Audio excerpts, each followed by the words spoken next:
Дәрестән чыгарга кыңгырау шылтырау белән, класстагылар кобаланып, китап дәфтәрләрен җыйдылар да, чыр-чу килешеп, гардеробка ашыктылар.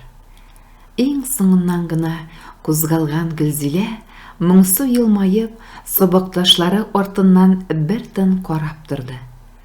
Алар күздән югалгач, портфелен култык астына кыстырып, икенче катка күтәрелә торган баскычка юнәлде. Сабыр гына атлап, китапхана урнашкан бүлмәгә китте.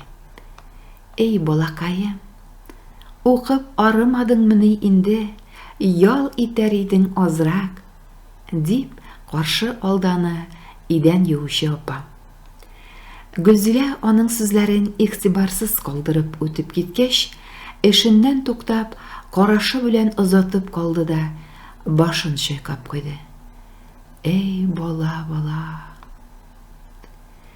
Китапханада кеше күп түгел иде. Гөлзилә буш парталарның берсенә барып утырды да, сумкасыннан китап дәфтәрләрен алды. Башта алгебрадан дәресен хәзерләде, аннан соң башка фәннәрдән бирелгән язма эшләргә тотынды. Физикадан Ньютон законына нигезләнеп, мәсьәләләрне шишкәндә, көтүче Кыям абзыйны хәтерләп, ирексездән сагышлы елмаеп куйды. Укый язырга да өйрәнмәгән, акча шуты да белмәгән бу абзый гомер буена авыл көтүен көтте. Маллар ширләп китсә, давалады, хатта үлән юк елларны да аларны туйдырып җай тапты. Бер караңгыдан икенче караңгыга шулай тир түксә дә, байымады да, тамагы да ачлы-туклы булды. Авыл халкы да аның турында сөйләгәндә ялкау, нодан, диона кебек сүзләрне бик яратып кулланды. Урамда очраган һәр кеше белән ихлас күрешеп, хәл-әхвален белешеп китә торган, түрәсенә дә, бүтәненә дә дөреслекне күзе чәчрәп чыгарлык итеп әйтә торган сәер кыланышлары өстенә аның эчеп алса ашалып беткән иске тальянын тотып урам буйлап җырлап йөрү гадәте дә бар иде. Гөлзилә белә белгәннән бирле аның һич югы берәр генә таныш җыр җырлаганын да күргәне булмады. Ул хәтта бер җырны да ике тапкыр җырламый иде. Кыям абзыйның көйе дә, сүзләре дә, моңы да үзенеке һәм нәкъ үзенчә иде. Әле Ньютон законына җиткәч тә, аның ничектер хәтердә калган бер җыры искә төште. Мин дә галим булыр идем, алма төшсә башыма, алмаларын җәлли тормыш җаннарыма таш ыра. Җәйге эңгер-меңгерләрнең берсендә җырлап үткән иде ул моны. Бүгенгедәй күз алдында әле. Кыям абзый алпан-тülпән атлап килә, күлмәгенең изүләре ачык, гармунын бар колачына сузган, моңлы көр тавышы белән авылны ялмап алган. Матур җырлый иде шул ул, хәтта үзен бик үк өнәп бетермәгәннәрдә. Ул моңланса, эшен ташлап, колакларын тырпайта иде. Шушы җырны бетерде дә ул, йөрәкләрне бораулап, хисләреңне вулканга әйләндерерлек бер моң белән дәвам итте. Әткәм, әнкәм, сөйгән ярым, туган ягым, мин яратып сезне мәңге туя алмадым. Сөю үлми, җаның утка уралса да, мөхәббәттән җырлар кала, җырлар кала. Әгәр әдәм җаны тәненнән аерыла ала икән, тәннән аерылгач, бар булмышы белән үрсәләнеп, сызланып, әрнеп елый ала һәм моның шаһиты булганнарның таш күңелен сыгып, күзләреннән яшь чыгара ала икән, Кыям абзыйның бу җыры нәкъ әнә шул җанының иңрәве булгандыр. Чынлап та, менә шулай җырлап, авыл урамнарын әйләнеп чыккач, сөн буена төшеп, үксеп-үксеп елый икән. дип сөйлиләр иде аны. Біреулер жәлли, қызғана, оның сүндә батып өлген әнкәсін, ятим үткән ауыр болашағын, яшьлеген искә төшерә. Икенчеләр қартайып килә, үзе һаман йылға буена төшеп әнисен көтә. Кермәгәч кермәйкән кешегә акыл, дип көлә иде. Үзләренчә яшәмәгән, үзләренә охшамаганнардан көләргә генә тора шул бу әдәм баласы. Мәсхәрәләргә, мыскыл итәргә генә тора. Кыям абзый әйтмешләй стандарт булганны ярата тормыш. Узын булсаң, кыскартам дип, башыңны кисеп ташлый. Кыска булсаң, зурайтам дип, башыңны суырып ала. Шуңа күрә бер абынып, бер адашып атлый әдәм баласы. Еракка багар өчен узыннары, аяк астын карар өчен кыскалары юк чөнки. Шундый фәлсәфәләргә еш бирелеп алса да, үзе бер дә стандартлыкка омтылмады Кыям абзый. Үзенчә кәрлә, үзенчә бөек булып яшәде. Хәер, маңгайына язылганнан узып та булмайдыр шул. Газиләнең бик тә кешечә яшисе килгән чаклары бар да, тик нишлисең? Ул хәзер үк инде әнә шул стандартлыктан мәхрүм. Шуңадырмы Кыям абзыйны кешеләрнең сөйләве һәм урамдагы җырлары аша гына белсә дә, ничектер якын иде. Әнисе батып үлгән сөн буена барып елаулары да үзенчә бер мәгънәгә, Гөлзилә йөрәге генә тоя торган зур мәгънәгә ия иде. Әниләрдән дә газизрәк, әниләрдән дә бөегрәк, әниләрдән дә изгерәк кеше бармысың ул дөньяда? Гөлзилә үзе сөекле әнисенә багышлап, җырлар җырламыймы да, аның каберенә барып, үксеп еламыймы? Яшь әле, бала белән бер хәл булмагае дип, Гөлзиләне мәеткә якын җибәрмәделәр. Бары тик җирләргә алып киткәндә генә хушлашып чыгарга рөхсәт иттеләр. Әнисе бер дә үлгәнгә охшамаган. Шим кара чәчләре элеккечә үк йомшак, бит очлары ниндидер сихри нур сибеп торган сыман. Кызның күңелендә тетрәндереп бер уй туды. Бәлки, ул тередер. Әйе, тередер аның әнисе, йоклап кына киткәндер. Йоклап кына, озакка. Көтмәгәндә купкан шундый хисләр давылында туган ачы яшьләр күзләренә тыгылды. Әнисен кабергә төшергәндә йөрәктә тагы давыл котырды. Ул бит үлмәгән, нигә күмәсез, дип өзгеләнде аның җаны. Ихластан кайгырган кешеләр дә әнисен тизрәк җиргә күмәргә тырышкан кебек тоелды. Шунлыктан Гөлзилә уларны бөтен булмышы белән күрә алмады. Нигә аны әнисеннән аералар? Әтисе нигә каршы төшмәй бу әшәкелеккә? Әллә ул да белми микән? Әллә бу тиклем күп кеше арасында үзенең көчсезлеген аңлап дәшми микән? Үзен дә күмәрләр дип курка микән әллә? Әти, нигә дәшмисең? Нигә кыйнамыйсың шуларны? Әни чыга алмаячак бит хәзер. Әти! Әтисе аны дәшми тынмый гына күтәрде дә зираттан алып чыгып китте. Күзләрендәге яшьне күрсәтмәскә тырышып, башын читкә борган иде ул.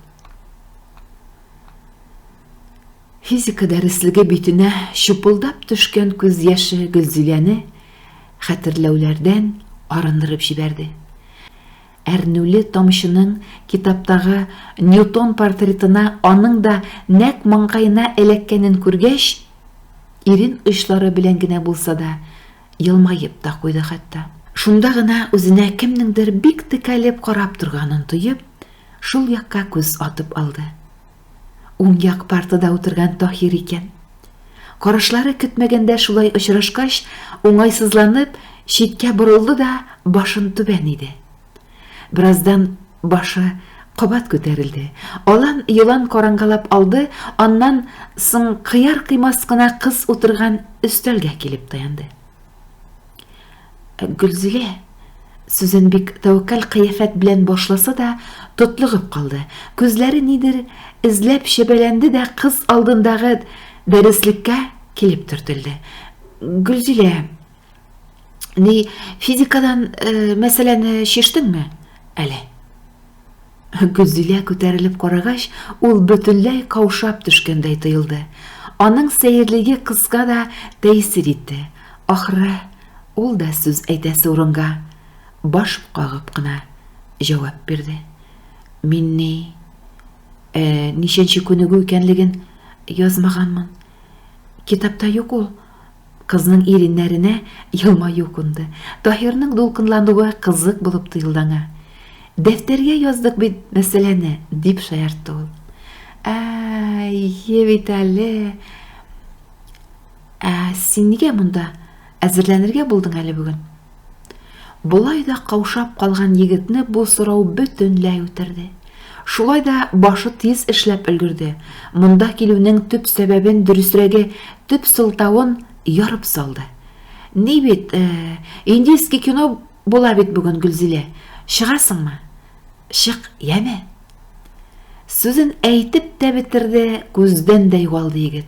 Гөлзилә нидер әйтмәкче булып авызын ачканда, китапхана ишегеннән аның сумкасы гына күренеп калды.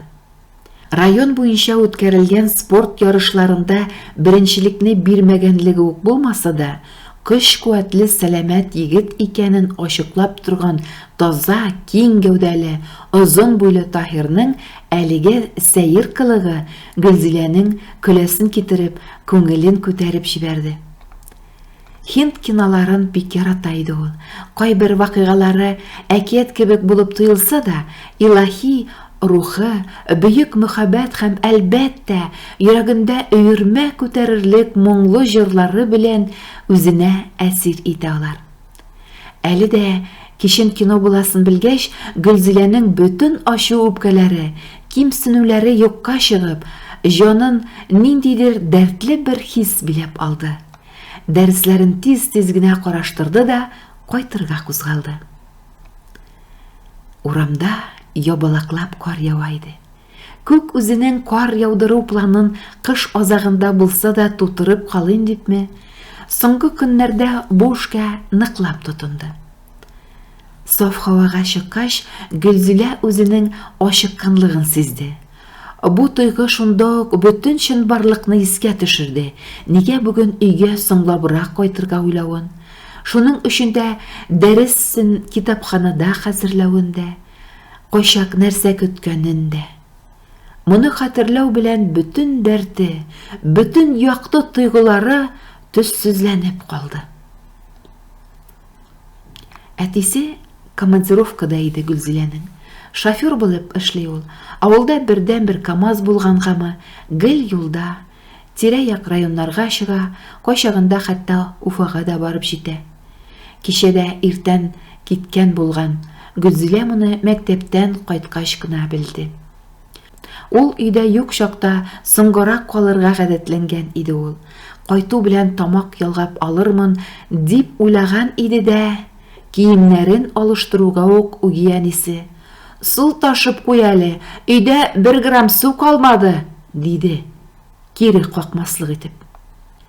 Бөтен савытларны да тутырып, малларны да эшергәч, капкылап алырмын дигән иде. Бу теләгенә өй идәнен юып чыккач та, кичкелеккә мал астын җыештырып, ашарларына салгач та ирешелмәде. Кышкырт өчен пешергән бәрәңгене төйгәндә 1-2 алып капкан иде. Ул тамак туйдырырлык булмады. Эштә улаган аш бүрене кытыртып кына җибәрде.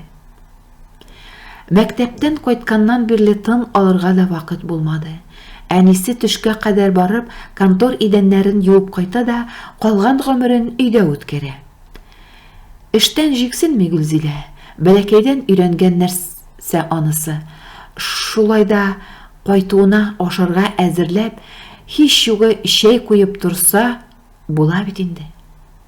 Юк, үз тамагын үзе дә туйдырыр иде ул, бары аркылы төшмәсеннәр иде. Әнисенең ачуланып эндәшкәне юк-югында. Күз карашы, кыланмышы, үзенең бүтән барлыгы белән эшләреңне эшләттерми дә куя. Аннан узып, чәй куеп эчеп тә булыр иде. Кыз аңа өйрәнмәгән шул. Тавыш-фәлән чыгып китеп, әтисе белән араларын бозып куюдан курка. Гомер буе дигәндәй, өнсез-тынсыз чыдап яшәгәнне хәзер килеп кенә карышып тормас бит инде. Күбенә түзгәнне азына түзәр.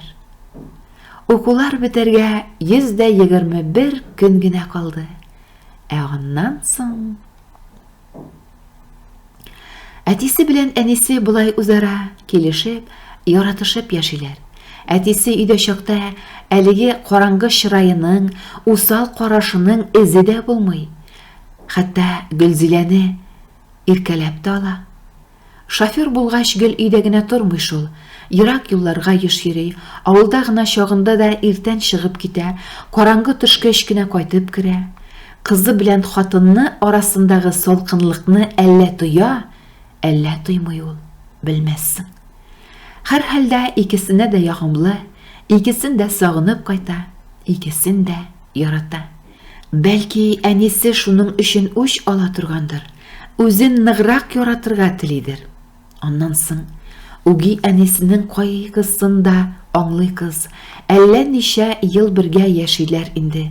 Бер бәләкәч тә алып кайтканнары юк.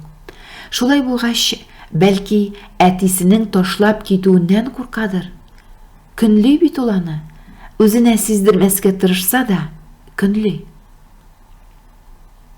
Бәлки Гөлзиләдә дә үзенең көндәшен күрәдер. Бәлки эш бөтенләй кызда түгел, ире юлга чыгып киткәч аның кәефе төшә, рухы сүреләдер. Һәм Гөлзиләне дә хәтта үзен үзе күрәлми йөридер.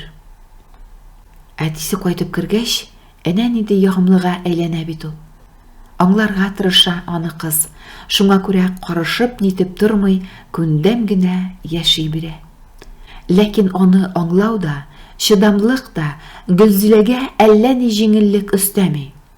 Бәләкәй чагыннан бирле җыелып килгән әрнүләр җанын кимереп кенә тора. Сабырлык кына сынмасын инде. Сабырлык кына. Шундый авыр уйларга бирелеп кайтса да, капка төпләрендә торган КамАЗны күргәч, күңеленә канат үскәндәй булды. Моңа кадәр теләр-теләмәс кенә атлаган аяклары җиңеләеп китте. «Хо, безнең Сандугач та кайтты!» дип елмаеп каршылады аны әтисе. «Нәрсә соңга калдың? Икелеләрен җибәрмәдем әллә? Бишле эләктергәннәр әллә кайчан өйдә бит инде?» «Концертка әзерләндек», дип алдашты кыз. «Ярый, кызым, ярый. Шаярып кына әйтүем.